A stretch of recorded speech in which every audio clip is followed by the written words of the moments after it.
नमस्कार, मैं प्रोफ़ेसर अमिताभ बनर्जी, यूएचओ की तरफ से आपको यूएचओ हेल्थ का जो समाचार न्यूज़लेटर, समाचार पत्र शुक्रवार को हम पेश करते हैं। 28 फ़रवरी का कुछ ऐसे समाचार हैं, जो कि हम क्यूवाई प्लेटफ़ॉर्म से पेश कर रहे हैं, जो हमारे मीडिया पार्टनर है। 3 मुख्य समाचार हम पेश कर रहे हैं। पहला तो है कि चीन में फिर से नया कोरोना वायरस का आविष्कार हुआ है। तो एक प्रकार फिर से पैनिक करने की कोशिश की जा रही है या कोई रिसर्च हो रहा है लैब में, जो पता नहीं, क्योंकि जो साइंटिस्ट जो कर रही है वो कोविड-19 से भी उसका काफ़ी तालमेल था। पहला ये समाचार है। दूसरा समाचार है मास्क के ऊपर।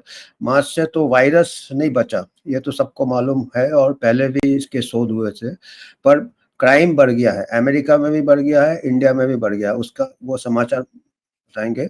और तीसरा कुंभ मेला से समाचार है। आज आखिरी दिन है कुंभ मेला का, बहुत बड़ा, वर्ल्ड का सबसे बड़ा गैदरिंग है, होली गैदरिंग है। तो उसमें कुछ समाचार है कि प्रदूषण काफ़ी था कुंभ मेला में, तो उसमें काफ़ी विवाद चल रहा है, तो उसके बारे में थोड़ा टिप्पणी करेंगे। तो पहला समाचार में हम आते हैं कि कोरोना वायरस का फिर से नया एक कोरोना वायरस, एक जो साइंटिस्ट है जो कि कोरोना वायरस में बहुत इन्होंने रिसर्च किया है और नया कोरोना वायरस का नाम भी दिया है HKUS कोवी2। ये कहते हैं कि ये बहुत फास्ट फैल सकता है ह्यूमन में और ये फ्रेश कंसर्न ये है। और ये जो साइंटिस्ट जो है इसके साथ, उसका जो नाम है वो है शी ज़ेंगली। इसको कि बैट वुमन, इसका नाम ही, ये बैट्स में, चमगीदड़ में ये कोरोना वायरस ने काफ़ी रिसर्च किया है। ये लैब में लाके पता नहीं, शायद गेन ऑफ फंक्शन भी क्या है, उसके ऊपर हमेशा विवाद रहेगा और उसको बैट वुमन कहते हैं। तो उन्होंने फिर एक और कोई बैट से कोई HKV2 या जो भी नाम तो ये देते रहते हैं, HKU5 कोव2, तो इसका आविष्कार किया है और कहते हैं कि इसका भी महामारी करने का पोटेंशियल है। तो हमको यही फ़िक्र है कि अभी इस टाइप का जो ये चलते हैं, महामारी का जो खेल चलता है और इसमें कितना करना चाहिए, या ये क्या कुदरती है या कुदरती नहीं है, तो या लैब में कुछ ये करते हैं इन लोग, जो कि अभी काफ़ी आ रहे हैं कई ऐसे कोविड इंक्वायरी के कुछ ये सब सबूत सामने आ रहे हैं कि गेन ऑफ फंक्शन रिसर्च चलता रहता है बड़े-बड़े लैब में। वुहान में, ये वुहान लैब में ये काम करती है और ये काफ़ी, इसको जानकारी भी था कोविड के बारे में, कोविड-19 के बारे में। ये काफ़ी इसके साथ काम किया था और इनके ऊपर काफ़ी नज़र पड़ा था कि शायद इनको सब मालूम है कि क्या हो रहा है, क्या नहीं हो रहा है। अभी इन्हीं के लैब से अगर दूसरा वायरस आता है, तो यह तो चिंता वाली बात है कि ये चाइना से ही क्यों आता है। और सबको मालूम है कि WHO और चाइना का बहुत ही नज़दीकी रिश्ता है और जब पिछला भी महामारी हुआ था, तभी भी ठीक से जाँच नहीं करने दिया था चाइना में। WHO ने कोशिश भी किया था चाइना को कवर अप करने का, ये सबको अभी मालूम है।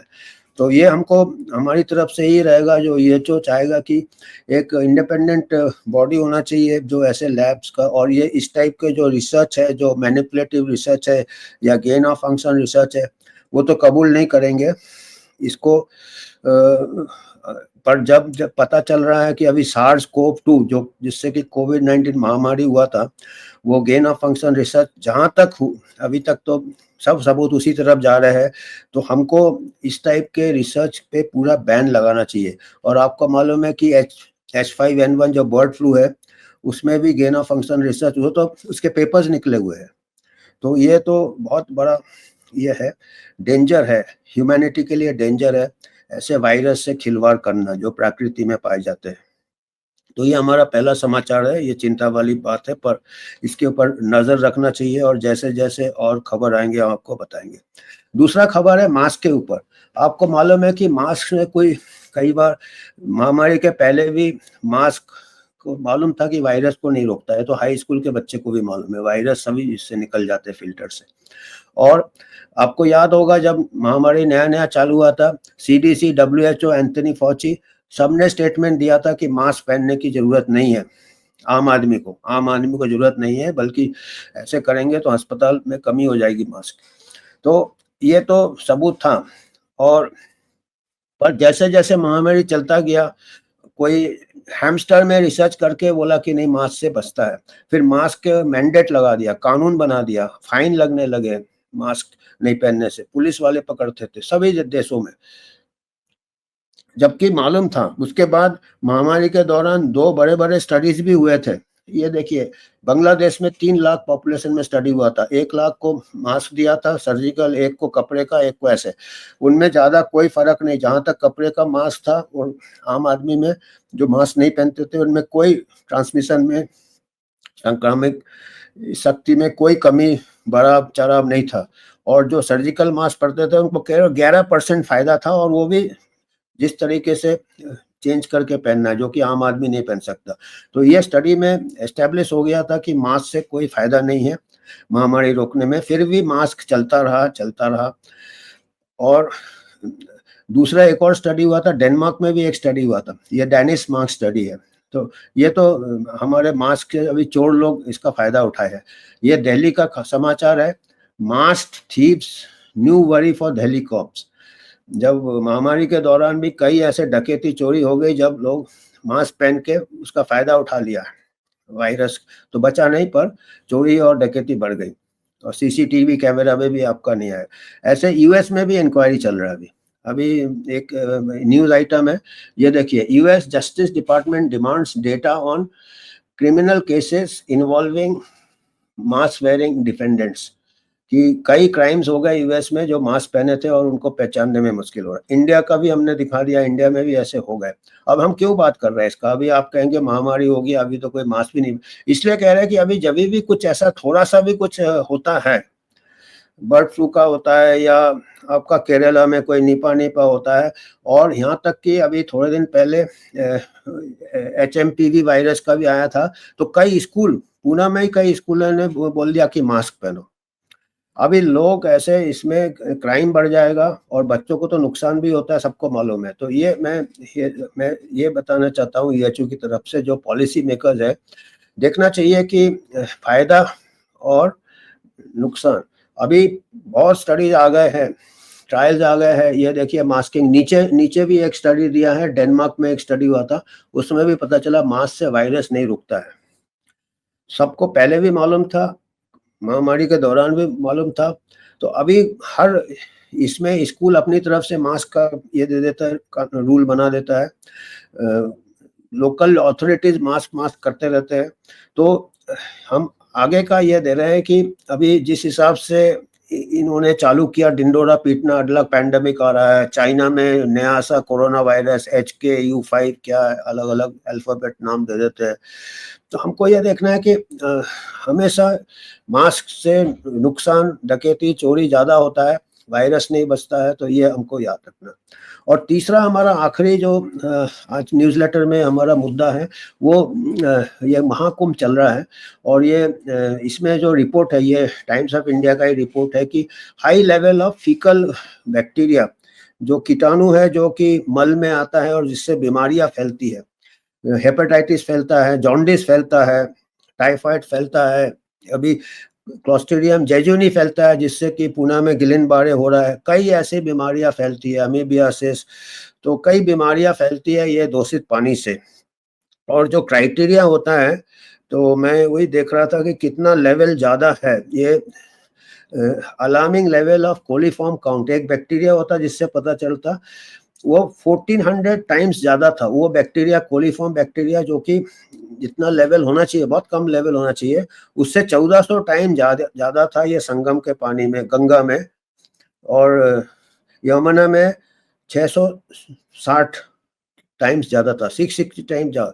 तो मतलब 1400 से लेके 650 से ज़्यादा लेवल था इनका। तो ये हमारा फ़िक्र है कि ये इससे बीमारी फैलने का, इतने लोग चारों तरफ से आ रहे हैं और वापिस अपने-अपने प्रांत में जा रहे हैं, अपने स्टेट्स में जा रहे हैं। तो ये हमको ये चिंता है कि ये आगे जब भी कुछ ऐसे होते हैं तो हमको ये क्वालिटी कंट्रोल वाटर का इसमें ध्यान देना चाहिए। पर अभी ऐसा है कि एक तो जैसे ये दूसरा समाचार भी आ गया, ये भी टाइम्स ऑफ इंडिया में आया। एक कोई साइंटिस्ट है जो कि पद्मश्री वगैरह है और काफी क्वालिफाइड साइंटिस्ट है, उनका नाम है अजय सोनकर। उन्होंने लेख लिखा है कि ऐसा कोई चिंता वाली बात नहीं है। हमारे जो गंगा में ऐसे बैक्टीरियाफाज रहता है। बैक्टीरियाफाज एक प्रकार का वायरस होता है जो ये दूषित जो कीटाणु होते हैं जो बीमारी करते हैं उसको खा जाते हैं। तो अगर हमारे गंगा इतना ये है कि अपने आप इतने ज़्यादा वो वायरस है, बैक्टीरियोफाज कहते हैं, फाज है, जो कि ये बैक्टीरिया को खा जाते हैं, तो ऐसे कोई फ़िक्र वाली बात नहीं, इसमें कोई हेल्थ रिस्क नहीं है। और गैंजेस का जो ऐसा एक रिवर है, पूरे वर्ल्ड में सबसे ज़्यादा बैक्टीरियोफाज यहीं मिलते हैं। तो अभी देखिए ये कुछ इनके जो स्टेटमेंट्स है, हालांकि काफ़ी क्वालिफाइड है, इसको ज़रा हमको सोचना है कि इसको हमको साइंटिफिक तरीके से सोचना है। एक होता है कि हाँ चलो विश्वास है गंगा का पानी सेफ होगा, एक तो फेथ होता है कि भाई यहाँ धार्मिक जगह है। दूसरा होता है अभी साइंटिस्ट को भी फेथ होता है कि हम साइंस में फाज है, ठीक है, वो भी साइंस है। पर एक होता है कि कितना फाज मल्टीप्लाई होगा, और अगर 1400 टाइम्स ज़्यादा है तो ये क्या ये बैक्टीरियोफाज उसको रियल टाइम में उसको खत्म कर पाएगा, ये आता है। दूसरा आता है कि इनका जो स्टेटमेंट है कि खाली गंगा में ही बैक्टीरियोफाज मिलता है। बाद में हम लोगों ने अध्ययन किया, पता चला कि जितने रिवर्स है वर्ल्ड में सब में बैक्टीरियोफाज मिलता है। ऐसा कोई नहीं है कि कोई गंगा में ही यूनिक है, गंगा में है पर बाकी नदियों में भी ये मिलता है। और कुदरत में सेल्फ प्यूरिफिकेशन होता रहता है। दूसरे कीटाणु एक कीटाणु को खा जाता है, जैसे बड़ा जानवर बड़ी मछली छोटी मछली को खाता है, तो कीटाणु में भी बड़ी कीटाणु, ये बीमारी वाले कीटाणु को भी कुछ कीटाणु खाते हैं। तो ये तो कुदरती है, पर अगर ओवरलोड हो जाता है सिस्टम तो उसमें शायद खतरा आ सकता है। तो हम अपनी तरफ से जो साइंटिफिक तरीके से हम यही कहेंगे कि कुछ लोग जो लोग आए थे कुंभ में, उनको फॉलो अप किया जाए, कुछ सैंपल लिया जाए। अगर साइंस से हमेशा हमको चलना चाहिए, खाली अपने इसमें होप में नहीं चलना चाहिए कि चलो बैक्टीरियोफाज कर लेगा या कुछ, ये होली वाटर है, ठीक है होली होगा, बैक्टीरियोफाज होगा, पर हमको एक प्रकार से डेटा है। इंडिया में इतना ज़्यादा लार्ज डेटा है, इतने लोग आए थे कुंभ में, करोड़ों करोड़ों लोग आए थे, और काफ़ी कैमरा में कैप्चर किया है, सब कुछ किया है, इतना डेटा है। तो क्या ये डेटा नहीं हो सकता हमारे पास कि कितने लोग आए थे, कौन कौन से प्रांत से आए थे, उनका कुछ सैंपल ले लें उनका, और उनको फ़ोन में फॉलो अप करें कि भाई उनमें बीमारी हुई कि नहीं हुई, जो लोग कुंभ में आए और जो लोग कुंभ में नहीं आए। सीधा सा ये कर सकते हैं। तो हम यही एक सजेशन देंगे। और आज का हमारे इतना ही थे, 3 ही पॉइंट थे, तो धन्यवाद। दूसरी बात है, आपको मालूम है कि यूएचओ एक नॉन प्रॉफिट ऑर्गेनाइजेशन है जो कि हेल्थ मैसेज का रिसर्च करता है और आप लोगों तक पहुंचाता है। तो हम ना ही कोई हमारा फार्मा का स्पॉन्सर है, ना कोई पॉलिटिकल हमारा सपोर्ट है, हम न्यूट्रल है बिल्कुल। तो हम क्राउड फंडिंग से हम जो भी हमारा अगर कुछ योगदान होगा तो उसमें हम रिसर्च पे लगाने का हमारा ये है, और आप लोगों को मैसेज पहुंचाने का है। तो आप लोगों को अपनी तरफ से कुछ भी अगर योगदान करना है तो आप इसमें स्कैन करके दे सकते हैं। हमारा बाकायदा अकाउंट है, रजिस्टर्ड बॉडी, और ऑडिट वगैरह भी होता है। धन्यवाद।